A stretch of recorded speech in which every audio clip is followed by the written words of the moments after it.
Buenos días a todos, un gusto estar con ustedes acompañándolos con el programa Caminemos Juntos, un espacio de CAF, un camino de desenvolvimiento espiritual. Buenos días amigos, estamos con ustedes otra vez en este día de invierno, fresco, no podría yo decir que está frío, pero es un hermoso día aquí en Santa Rosa de Calamuchita, digno de ser vivido plenamente. Buenos días a todos, estamos con ustedes, Miguel, José, Manuel, Juan Carlos y el que nos acompaña siempre en los controles, Roberto Pato Molina. Buenos días, sí. Tenemos para hoy preparado un tema que en nuestras enseñanzas nosotros le llamamos distancia del pasado. Y bueno, puede resultar un poco confuso. ¿Qué es distanciarse del pasado? ¿Y por qué es necesario?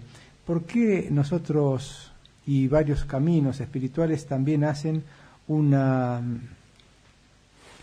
distancia, una especie de alejamiento de algunas cosas con relación con nuestro pasado? ¿Por qué? Distancia del pasado. Ese es el tema de hoy. Se trata de muy diferentes aspectos y es interesante comentarlos entre todos.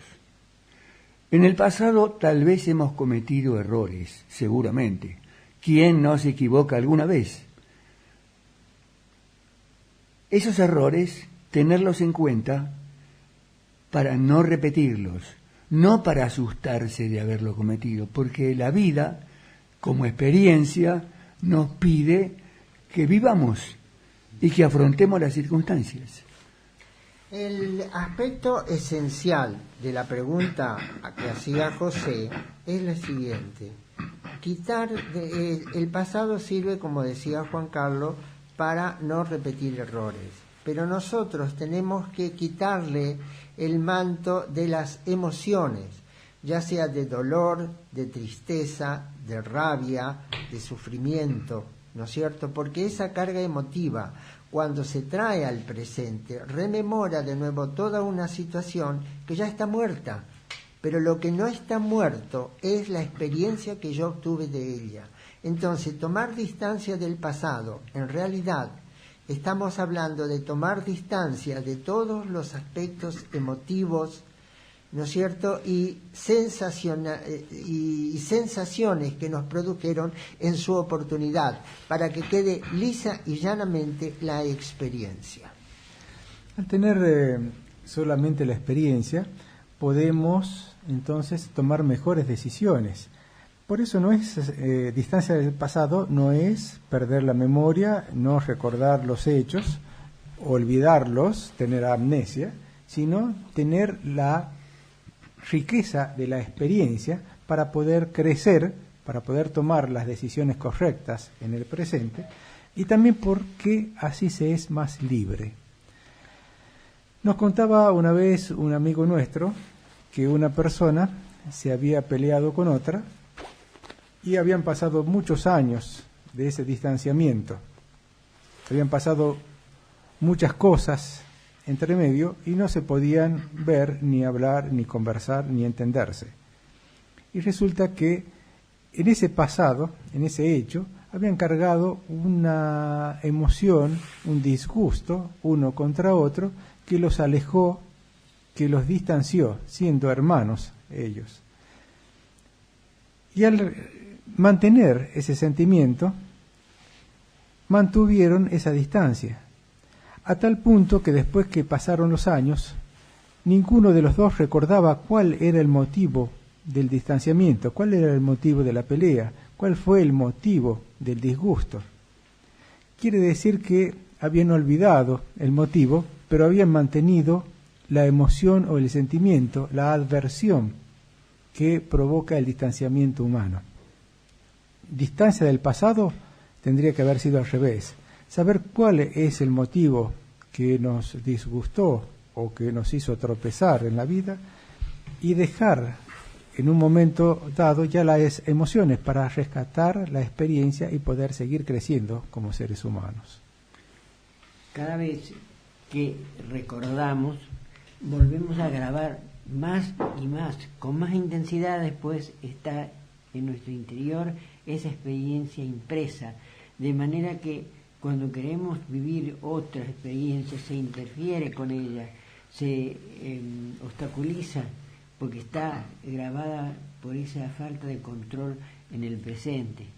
Por eso lo importante es no volver a cargar emotivamente con las experiencias, para no tener la dificultad después de que interfieran en nuestro discernimiento. Nuestra historia, la historia de cada uno de nosotros, puede servir de ejemplo de lo que estamos hablando, distancia del pasado. Supongamos que en un pasado, digamos de acá 20 años atrás, éramos el jefe de producción de una gran fábrica.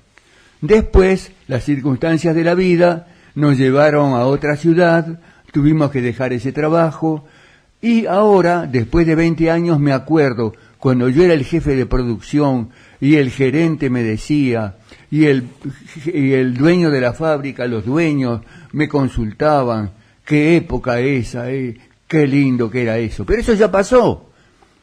Y me sigo atado a una imagen de mí mismo, sin tener en cuenta las posibilidades de aprendizaje y de nuevas realizaciones que este momento, el presente, me ofrece. Eso que está diciendo Juan Carlos, en realidad es de qué manera el pasado interfiere en el presente.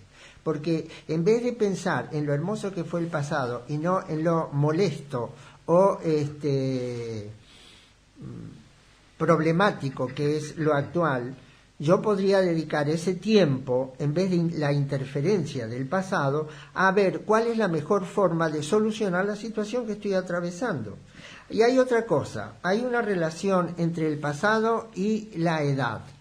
Es decir, hay una relación directamente proporcional.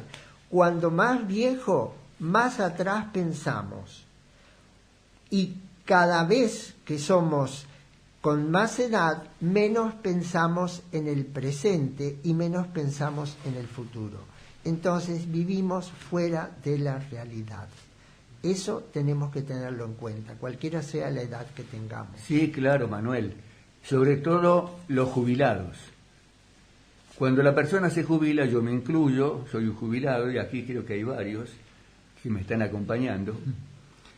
Lo que hace es a veces entristecerse pensando en lo que hacía, lo que vivía, lo que compraba, lo que vendía, la gente que trataba, etcétera.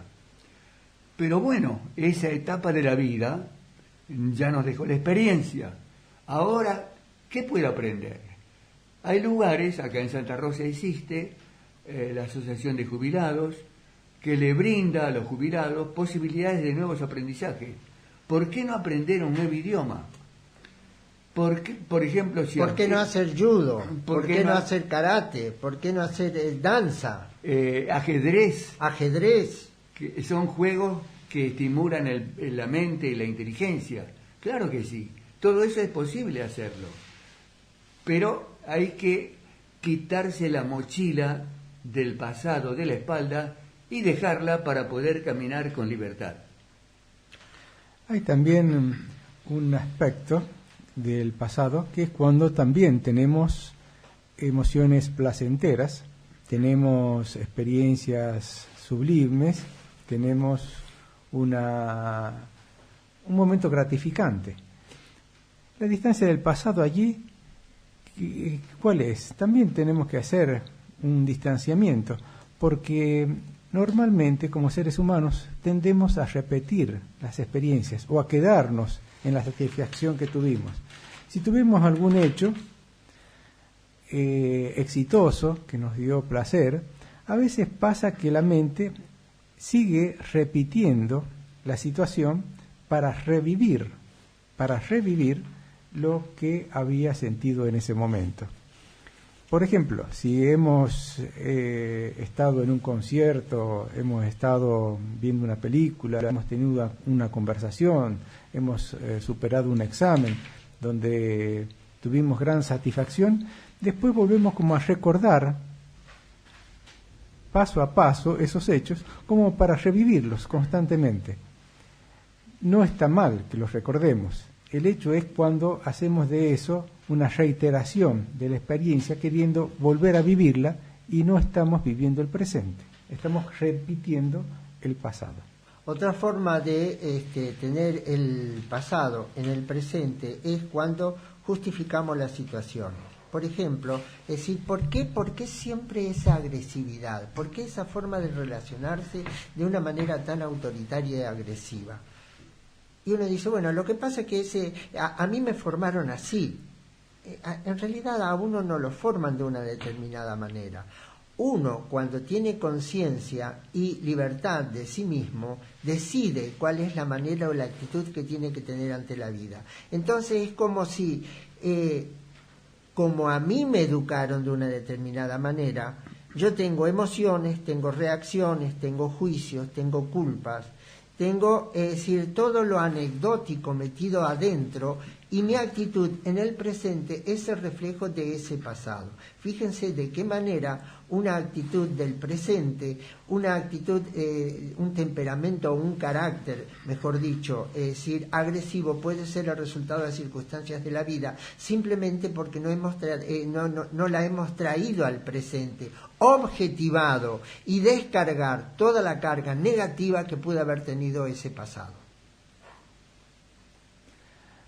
Hay una frase, un fragmento del Martín Fierro, donde dice, no me acuerdo exactamente las palabras, pero dice algo así que olvidar lo malo también es tener memoria. Y me parece que se refiere a esa parte cuando uno ha tenido un sentimiento adverso con alguien, no es olvidar el hecho en sí, pero haber dejado, haber puesto de lado, haberlo superado al sentir, es la buena memoria. Es también una actitud de perdón con las otras personas, porque no estamos reviviendo y recalcando o aumentando el fuego de los hechos, del sentimiento, en una situación que ya no tiene sentido hacerla. Tenemos que progresar, tenemos que solucionar, tenemos que resolver cada una de nuestras situaciones con esa experiencia. A veces sucede que hemos estado haciendo un cierto trabajo que nos daba una comodidad. El horario fijo, terminábamos a tal hora, fichábamos o marcábamos tarjeta o como sea el sistema de control y nos íbamos. Resulta que por necesidades de la vida cambiamos de trabajo y si bien ganamos más, ahora estamos más exigidos. Pero también se abren nuevas oportunidades. Entonces, ¿tiene sentido lamentar lo que hemos perdido cuando estamos tan cómodos con el horario, etcétera? ¿O aprovechar para aprender las nuevas oportunidades que la vida me da? Porque si estamos atentos, continuamente se brindan puertas que se abren. Una vez me decía una persona que ya estaba a punto de jubilarse, me decía así: Juan Carlos, en mi vida se han cerrado ya muchas puertas. Yo sé que tengo que pasar por las que siguen abiertas. Qué lindo. Bueno, hasta acá llegamos esta parte de hoy con este tema, la distancia al pasado, del pasado. Los invitamos a escuchar un poco de música. Está leyendo.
Esa composición un poco extraña era un cuarteto de cuerdas de un compositor norteamericano, estadounidense, que se llama Philip Glass.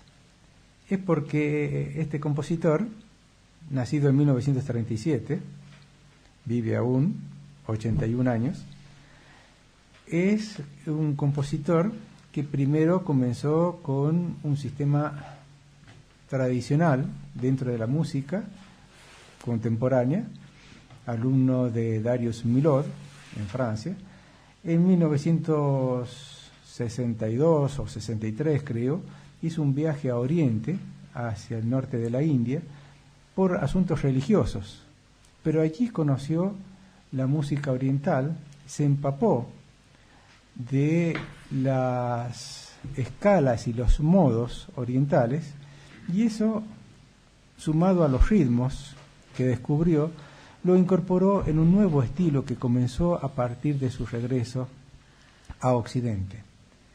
Él hizo música para varias películas y se inclinó por lo que ahora se llama el minimalismo musical, con pequeñas fórmulas, pequeños fragmentos, pequeñas frases musicales, las repite constantemente con pequeñas variaciones y crea todo un clima, una atmósfera muy especial. Philip Glass. Estamos en el programa Caminemos Juntos, un espacio de CAF, un camino de desenvolvimiento espiritual. Todos los domingos estamos con ustedes de 9:30 a 10:30 de la mañana. Nuestro correo infocaf@gmail.com. Estamos en Radio Flash FM 107.7 y los teléfonos para comunicarse con nosotros durante el programa 3546-420-007 o bien 1541-8605. Atención Santa Rosa, invitación a una reunión de diálogo todos los viernes de 18 a 19 horas en Camino Provincial a Amboy, calle 26 y Predio Los Nogales. Para información, comunicarse por WhatsApp al 3546 54 16 74. Atención Córdoba, aprendiendo a meditar meditando. El próximo martes de 18:30 a 19:30 en la sede de Ducase 782. Contacto con Cecilia 351-679-09.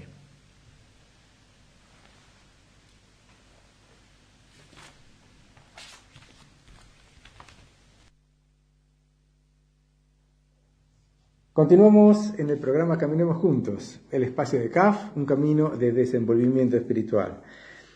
Hoy queríamos desarrollar un tema que es muy especial, quizás hasta curioso, podría decir, porque estamos aquí con tres damas en los Nogales, de la comunidad de los Nogales. Estamos en los Nogales. La comunidad de los Nogales. Sí.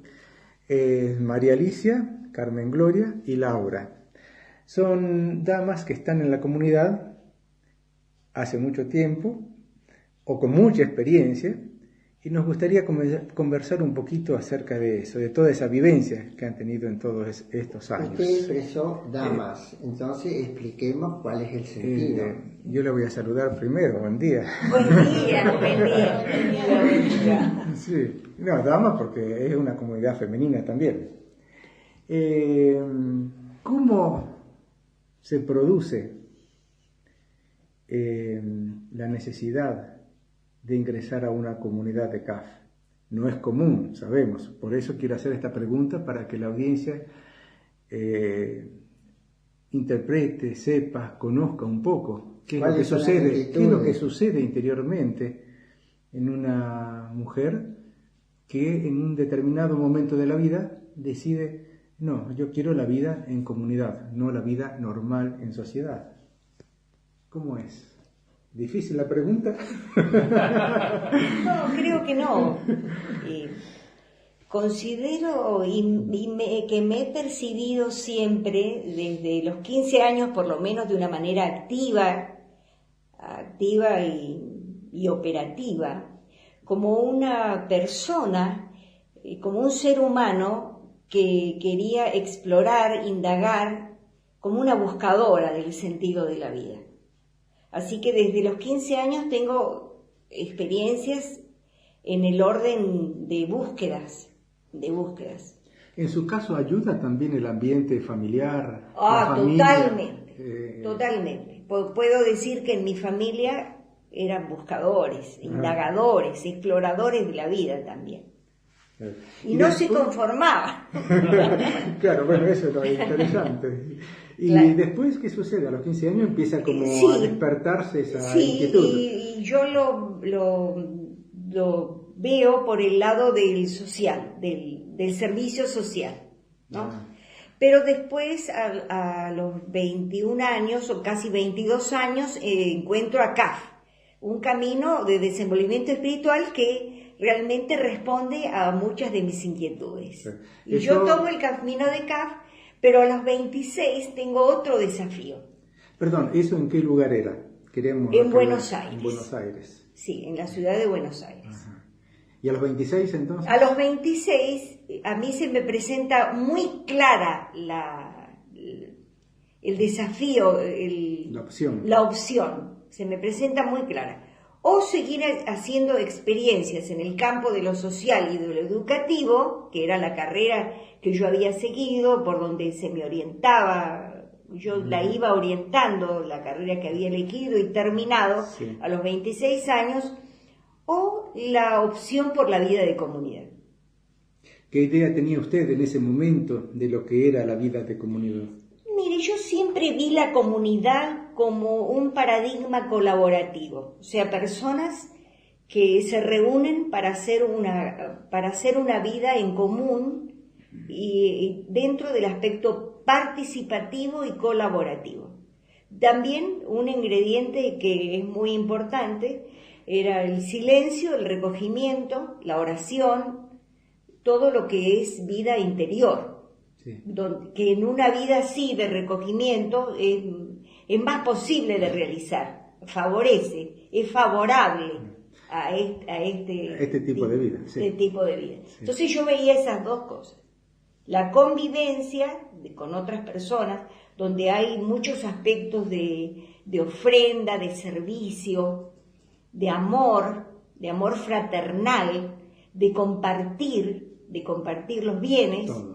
Bueno, esto viene mucho también de la cultura familiar, en mi caso. Claro. En mi Y una pregunta también respecto ya a su vida en comunidad. Supongamos que a los 26 años usted tiene ese vislumbramiento, Sí, decide, ingresa. sí. ¿Tuvo dificultad? ¿Fue difícil la adaptación? ¿O fue como algo natural en su caso? Me costó mucho tomar la decisión. Una vez que tomé la decisión, no fue difícil, no. Tuve una adaptación rápida, diría yo. Pero como todo en la vida hay desafíos. No es una vida para la pasividad, es una Claro, vida no para- activa superativa. y de mucho compromiso. La vida de comunidad es de mucho compromiso. Sí. Y en el caso... En mi caso, yo vengo de una familia... Perdón, es Carmen muy- Gloria la que habla ahora. Sí, y yo vengo de Mendoza y ahora vivo en Córdoba, acá Sí. en Santa ¿Cómo fue Rosa. entonces? Les decía que vengo de una familia, yo nací en Chile y en Santiago, y mi familia, mis antepasados, yo recuerdo la figura femenina que siempre trabajó mucho. es decir, tanto en el hogar como en las carreras, o sea, en los trabajos fuera del hogar. O sea, las mujeres de mi familia tuvieron una participación activa en el mundo laboral. Y yo seguí esos pasos, pero llegó un momento después de estar en CAF varios años que tenía participación activa, concurría asistencia perfecta a las reuniones, a los retiros, todas las actividades de CAF estaban. Eso significa mucho. Pero empecé a sentir como que no me faltaban. Me sobraba energía para toda esa actividad. Entonces, el orientador espiritual que tenía en ese momento me habló de la comunidad de CAF. Yo ignoraba. No, yo he venido bastante grande ya a la comunidad. Yo a esa edad, no sé, tendría 32 años más o menos.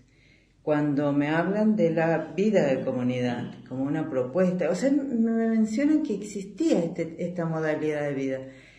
Y bueno, ahí fue como se generó la conciencia de que existía eso. Y después, el orientador espiritual me presentó a Eugenia. Sí, Eugenia es una dama que está en Embalse y que es de comunidad. Y ella me cautivó porque me dijo, ahí no va a tener descanso. Es lo que usted buscaba. Entonces era justo, yo dije, allá voy. Muy bien, ¿eh? Sí, es muy difícil esa decisión, es dramática parece. Y en su caso, Laura, ¿cómo fue? Sí. Bueno, en mi caso, yo ingresé a CAF a los 21 años en Rosario. En Rosario. Sí, y era estudiante de bioquímica y mi familia son católicos, o sea, practicantes, y yo también en ese momento, pero a mí me ponen en contacto con esta idea de CAF. Yo no conocía ni tenía gente que podía decir, o sea, fui sin conocer, digamos. Pero es algo que sentí ya atrapó la idea. Que eso era para mí. Tal es así que me dieron un libro para leer que yo no lo entendí mucho, pero yo dije, yo quiero esto, no entiendo nada, pero yo esto lo quiero. Eso es la experiencia que tuve con ese libro. Quiere decir que no es solo intelectual, no es que uno entiende las cosas, sino que siente lo que uno quiere hacer. Claro, y hay cosas que son indescriptibles en esto, que claro. no alcanzan las palabras para decirlo, porque no sé si tampoco si algo de un sentimiento. Para mí es algo más, pero no puedo yo alcanzar a definirlo en este momento. Una convicción interior. Sí, algo así lo define mejor, sí. Y bueno, yo me recibí y siempre mi orientador espiritual me fue mencionando esto de la comunidad, pero tampoco sin explicarme demasiadas cosas, sino que dentro de uno como miembro de CAF existe esta modalidad. Sí, sí. Él me lo mencionaba así, pero no sé si como para proponerme, tampoco me dijo usted es para eso, claro. no me lo presentó así, sino que me lo presentó como que dentro de CAF existe también esta modalidad. Y a mí me daba vuelta por la cabeza y yo, a mí lo que me pasó es que yo lo empecé a sentir cada vez más fuerte, y como yo lo sentí, lo experimenté como un llamado. O sea, yo tengo que estar ahí, pero yo no conocía absolutamente nada de la comunidad, ni a nadie de la comunidad. Y entonces un día se presentó, pero muy fuerte en mí eso. Yo tengo que hacer esto, o sea, tengo que hacer, o sea, dejarlo, bueno. Y fue ese corte para mí fue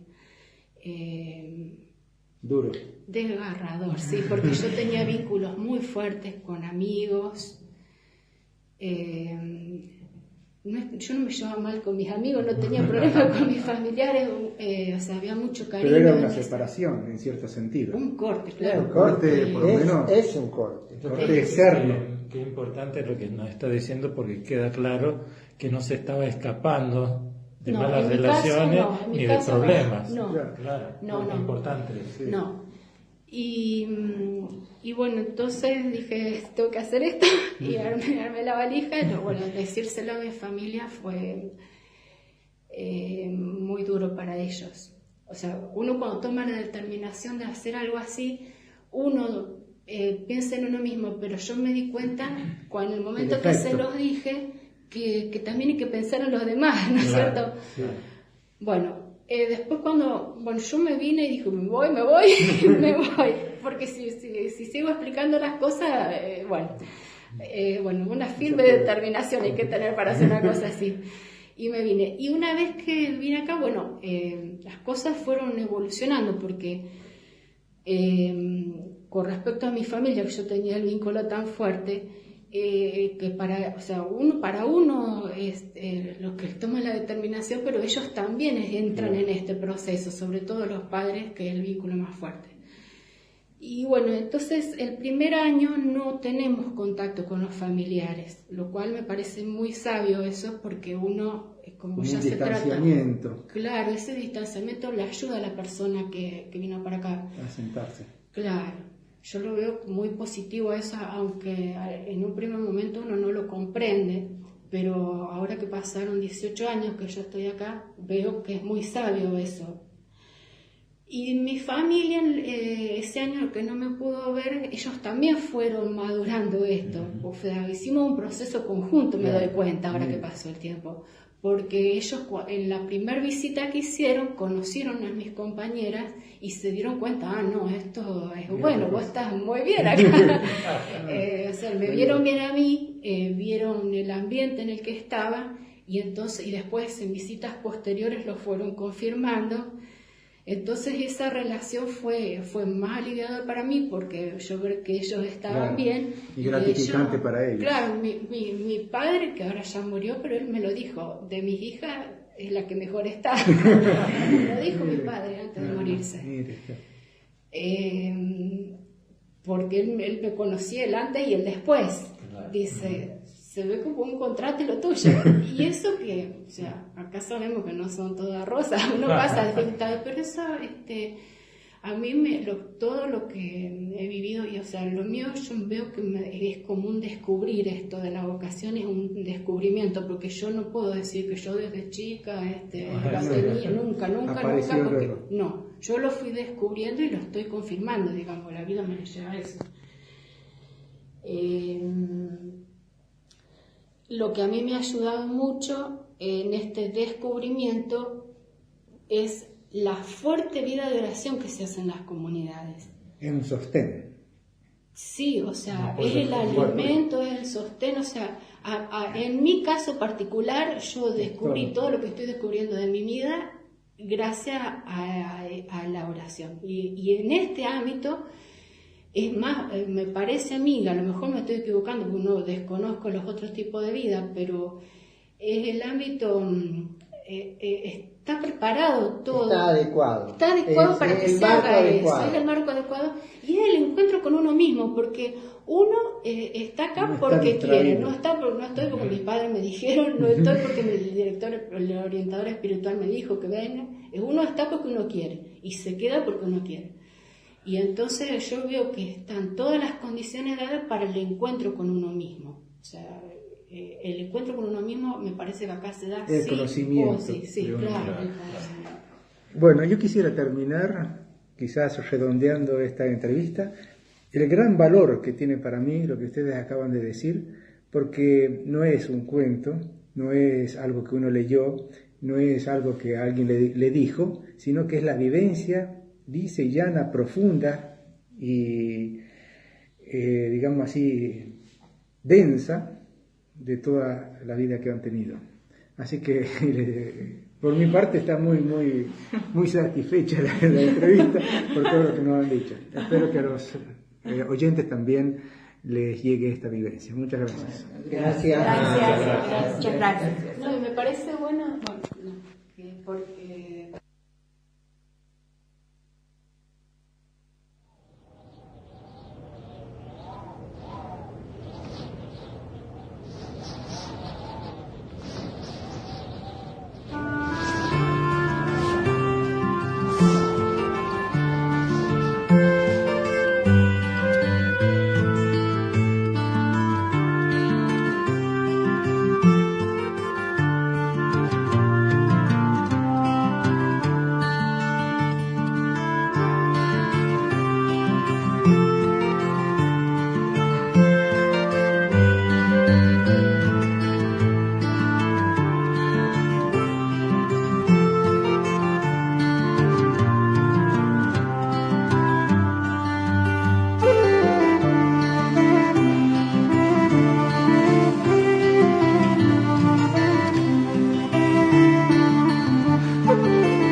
Este tema que escuchábamos se llama O Son Doar, que en idioma gallego, mejor dicho, quiere decir el sonido del aire.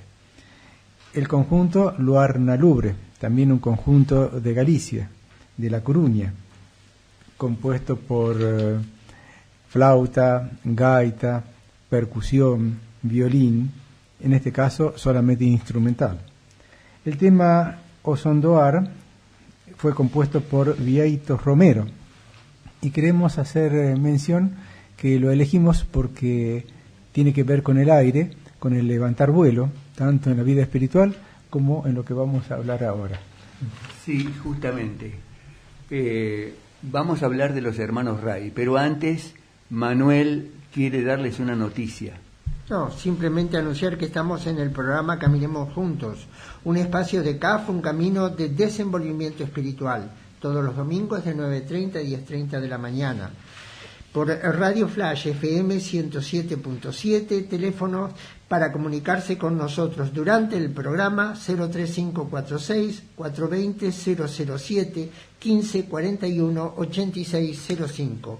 Y una rectificación para las meditaciones en Córdoba el próximo martes 11 de septiembre y 25 de septiembre, y los contactos son Cristina al 0351 20 92 215 o bien Estrella 0351 20 83 127. ¿En qué dirección es esto? Esto es Ducase 782. Atención también para Buenos Aires. Tenemos el programa de Radio Vuelos de 16 a 17 todos los sábados por radioalacalle.com. Bueno, ahora sí, íbamos a hablar de cómo fue la historia de tomar vuelo, en este caso la historia de la aviación. Vamos a conversar un poco de los hermanos Wright. Sí, yo creo que la mayoría de nosotros ha hecho alguna vez vuelo en avión, algunos más de una vez, no solamente dentro de la Argentina, sino en aviones de pasajeros, rumbo a otros países. Ha tenido que pasar a veces momentos muy gratos, viendo por la ventanilla del avión paisajes, y otras veces momentos difíciles, cuando hay turbulencia en el aire y el avión se sacude o cae en pozos de vacío. Pero lo importante es que esto empezó alguna vez. ¿Y cuándo empezó? Aquí, ante mis ojos, hay una fotografía del primer vuelo con motor de la historia que se realizó el 17 de diciembre de 1903. Si han pasado experiencias desde ese momento, ¿no es cierto? Los hermanos Wright, Wilbur Wright y Orville Wright, fueron los genios, las mentes brillantes, creadoras de este artefacto. Vamos a ver un poco más acá con mis compañeros. En realidad nosotros estamos hablando de una experiencia que es sumamente importante, hizo historia, ¿no es cierto? Pero los hermanos Wright tenían una particularidad muy especial. Primero que Wilbur y Orville, que son los dos hermanos, uno era el genio de la creación. Era capaz de crear, de imaginar, de generar ideas. Y el otro era capaz de ejecutar cualquier tipo de cosas en la mecánica. Ninguno de los dos tuvo posibilidad de acceder a la universidad, pero sin embargo tenían un genio que eran capaces de realizar cualquier tipo de cosa que sea necesario, como por ejemplo el diseño de un motor a explosión para el primer vuelo tripulado que ellos hicieron en el espacio. Allí se da una muy buena complementación, como decía Manuel, las ideas y la implementación práctica de esas ideas.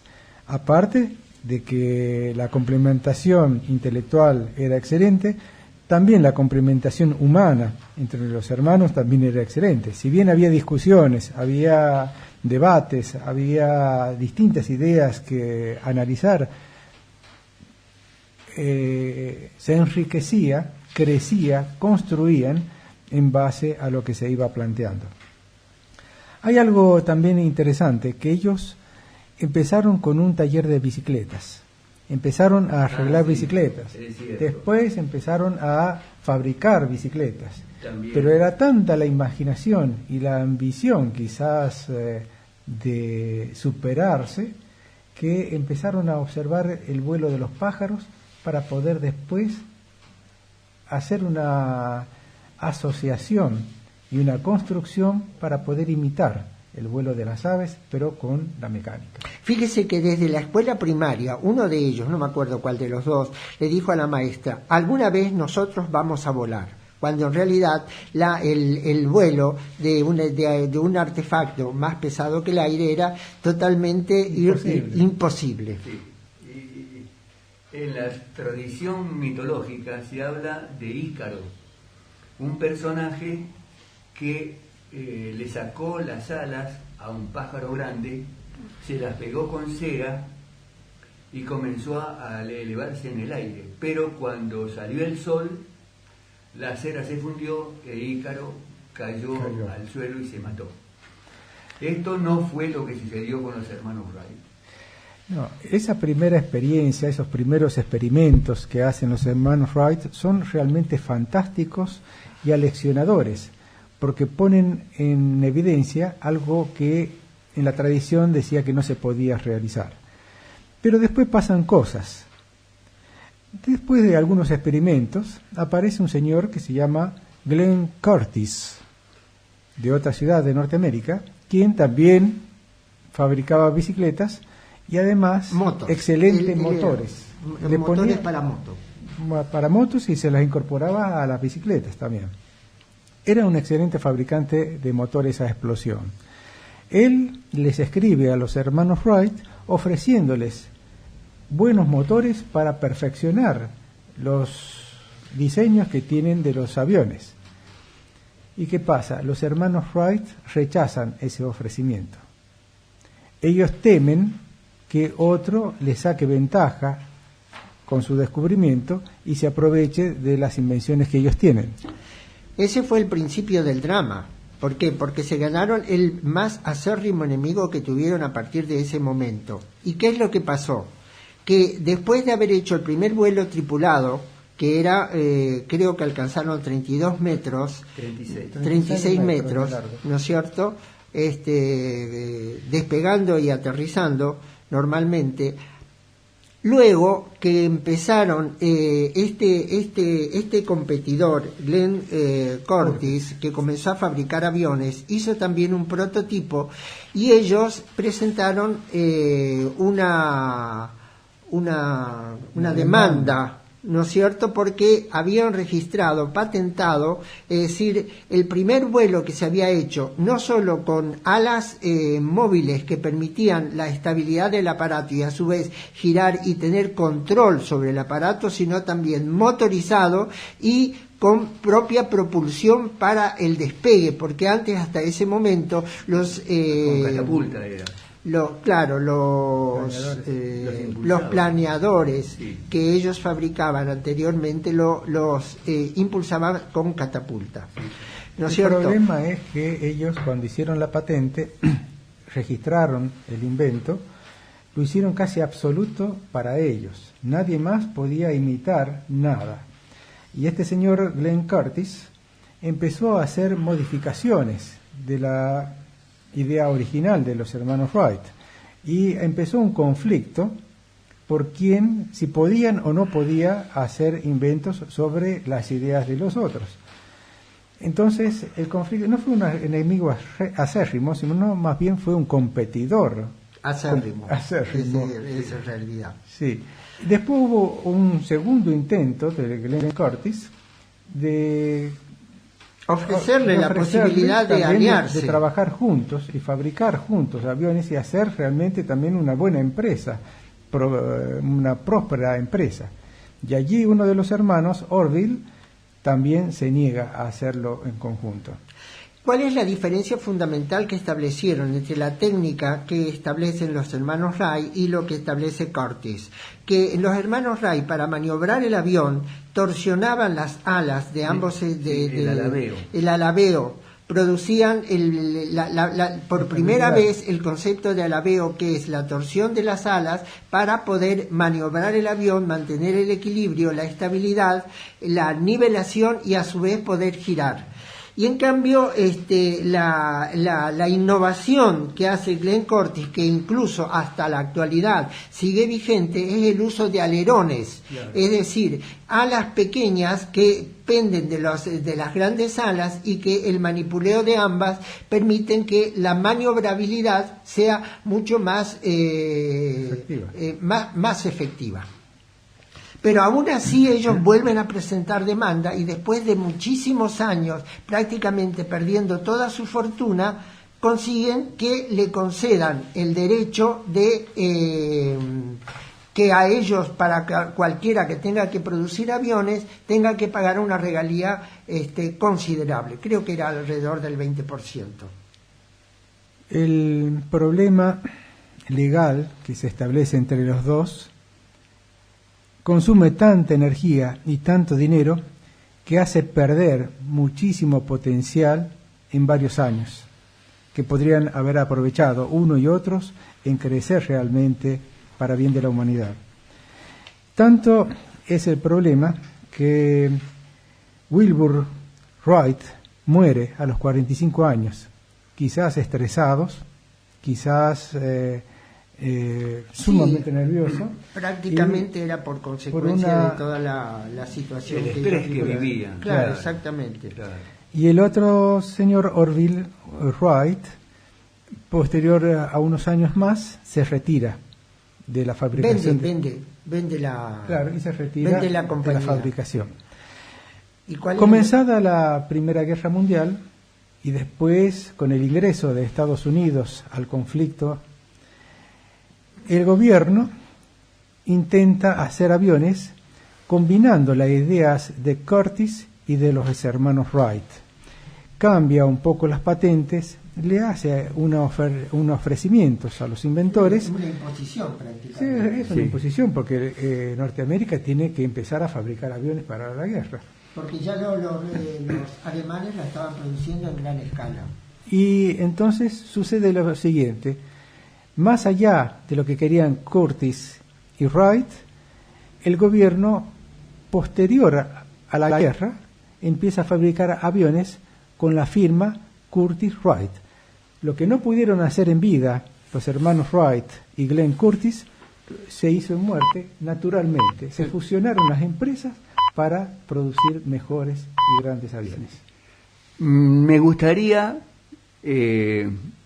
citar algunas frases y citas célebres de Wilbur Wright. Él decía: lo que se necesita principalmente es habilidad en lugar de maquinaria, es decir, el conocimiento humano.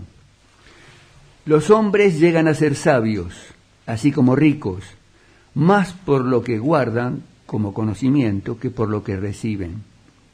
Es posible volar sin motores, pero no sin conocimiento y habilidad.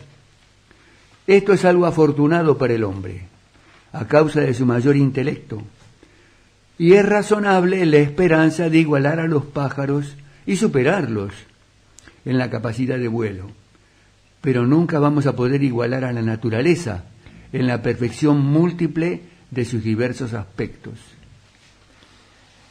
Hemos llegado al fin del programa, nos hemos pasado ya unos minutitos y los invitamos al programa siguiente. Hemos querido dar con este panorama de Wilbur y Orville Wright y Glenn Curtiss una imagen de cómo también, a pesar de que podemos hacer grandes inventos en la Tierra, podríamos hacer mejor combinación de nuestras potencialidades en las ideas para crecer más rápidamente, tanto en lo material como en lo espiritual y en lo intelectual. En paz y empatía mutua. Sí. Gracias por toda su atención. Los invitamos para el próximo programa. Hasta luego, amigos. Pasen buen domingo todos.